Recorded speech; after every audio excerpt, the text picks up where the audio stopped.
Salut, c'est Amira et aujourd'hui, comme vous l'avez vu sur le titre de la vidéo, on va réagir à vos anecdotes des pires dates, si je peux dire, ouais, pires dates, parce que c'est vraiment les pires. Donc on en a pris certaines sur internet, certaines sont les vôtres, certaines sont à mes potes. Je vais vous lire les pires anecdotes et je vais réagir parce que si je réagis pas c'est pas drôle, donc on est là pour juger en tant que célibataire endurci.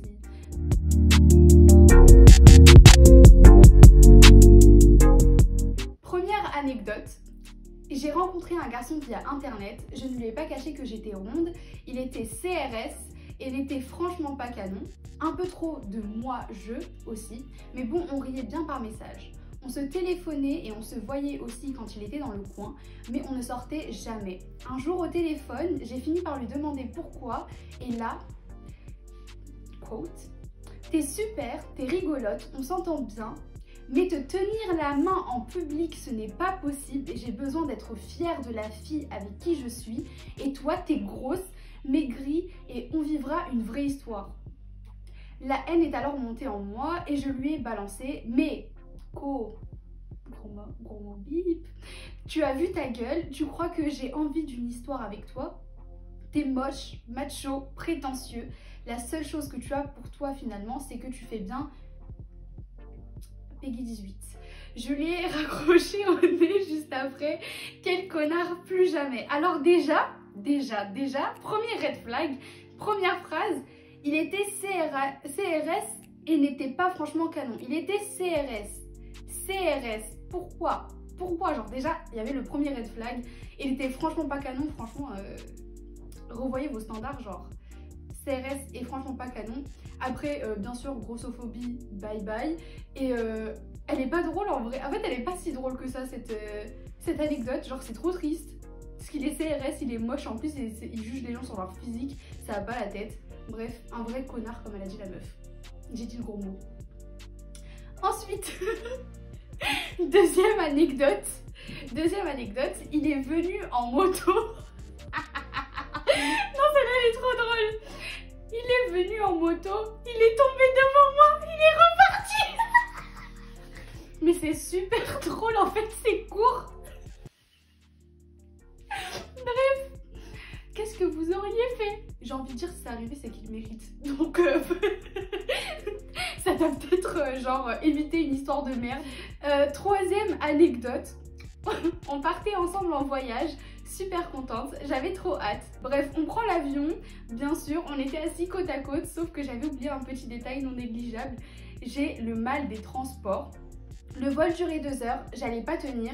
J'ai donc pris le sac en papier du siège en face de moi, j'ai vomi dedans, mais aussi sur lui. Après le vol, on devait prendre le bus vers l'hôtel et rebolote, je lui ai vomi dessus encore une fois. Désolée, mais imaginez, genre, tu payes grave cher un voyage, tu pars avec une go et tout, et la go, tout ce qu'elle fait pendant tout le voyage, c'est de vomir dessus. Oh mon dieu, c'est tellement bien d'être célibataire. Quatrième anecdote. Oh là là, celle-là. Je l'avais croisé sur l'application de rencontre Tinder, on n'avait pas beaucoup parlé, mais je voulais de la spontanéité.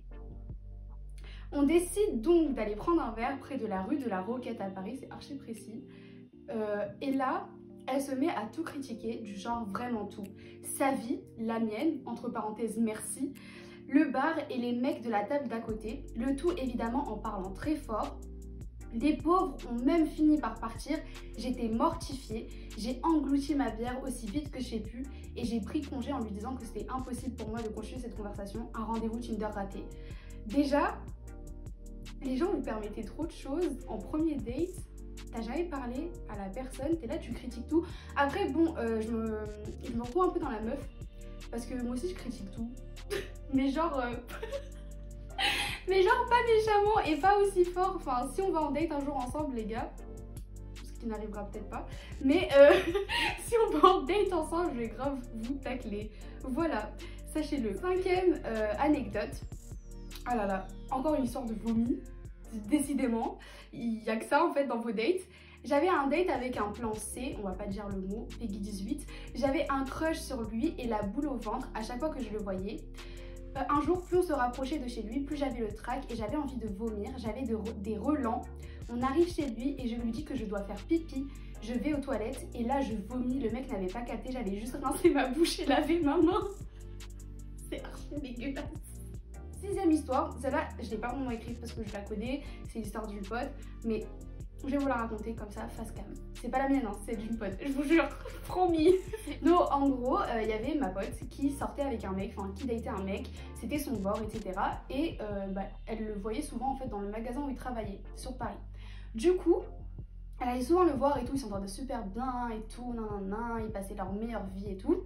Un jour, il y avait la meilleure pote de son bord qui est venue au magasin, qui est également son plan C. Voilà, on va censurer. Qui était également son plan C. Du coup, ma pote savait qui était la meuf savait qui était ma pote. Elle arrive et pour dire bonjour au mec, et comment ils se sont dit bonjour devant ma pote, ils se sont embrassés. Du coup, bah, bien évidemment, t'es en date avec ton bord, il est là, il embrasse quelqu'un d'autre devant toi, elle a grave déguerpi. Ensuite, en partant, elle pleurait et elle voyait au loin bah, son bord et sa pote, genre, du coup, très triste. Bah, conclusion, ne faites pas confiance en mec en fait. Voilà, c'est tout ce que j'ai à dire. C'est tout.